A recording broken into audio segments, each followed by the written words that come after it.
In today's video, I'm going to take you along with me on a Palm Springs solo trip. I recently spent a long weekend in Palm Springs checking out all the best things to do in the city. I'll also share a few ideas for some nearby day trips. Hi everybody, I'm Eden. I'm the blogger behind the blog Rock a Little Travel, where I share travel tips and short itineraries for busy people who want to travel more.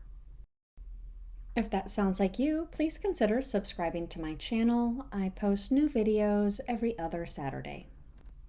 All right, let's get back to Palm Springs. As soon as I arrived in Palm Springs, I checked into the Saguaro Hotel. This is where I usually stay when I'm in Palm Springs. I choose to stay at the Saguaro all the time because I love the hotel's colorful design, and they almost always have the best prices when I'm looking for a room. The next day, I was looking for some indoor activities to get out of the heat for a bit, so I headed over to the Palm Springs Art Museum.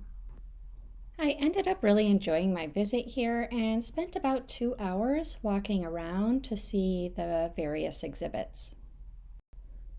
The Palm Springs Art Museum is located just about a block from Palm Canyon Drive, which is one of the city's main shopping and dining destinations, so it's easy to stop in here even if just for a bit. After you're done exploring the inside of the museum, be sure to head outside to check out all the sculptures like this one around the exterior. Next up is the Palm Springs Air Museum, which is another great option if it's too hot to be outside, especially during the summer months. The Palm Springs Air Museum has dozens of full-sized historical aircraft on display, where you can learn about the role of air power in recent military conflicts. My favorite part of the Palm Springs Air Museum was their exhibit on women in aviation. The exhibit shared the stories of prominent female pilots from the last century and their important contributions to aviation. After the sun went down a bit, I decided to do one of my favorite Palm Springs activities, which is to search the local neighborhoods for those beautiful mid-century modern homes. You actually don't need a map or tour to see these homes. They are all over Palm Springs. These homes in particular were found just a few blocks east of Palm Canyon Drive. And it should go without saying, but please be respectful when exploring the local neighborhoods, be polite, and keep your music down. Anyone spending time in Palm Springs will eventually find themselves on Palm Canyon Drive. This is where you'll find the impressively designed Palm Springs Visitor Center, along with some of the best local shopping options, restaurants, and bars. You'll find many great dining options along Palm Canyon Drive, including my personal favorite, Burba. They serve really good pizza, pasta, and salads. They also have a full bar, and they have some really good desserts as well. On the last day of my Palm Springs solo trip, I got up early to beat the heat and spend some time outdoors. I started off at the Moorten Botanical Garden, which is a local family-owned garden featuring native desert plants, including lots of cacti. It's only about $5 to get into Moorten Botanical Garden, and it's a great place to take photos or even pick up some plants to take home with you.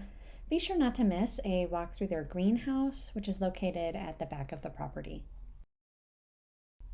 Okay guys, I saved the best for last. If this will be your first visit to Palm Springs, you don't want to miss a visit to the Palm Springs Aerial Tramway.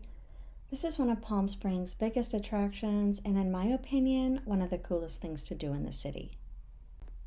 The 10-minute tram ride to the top features 360-degree views, and you'll have a guide who will share information about the construction and history of the tram.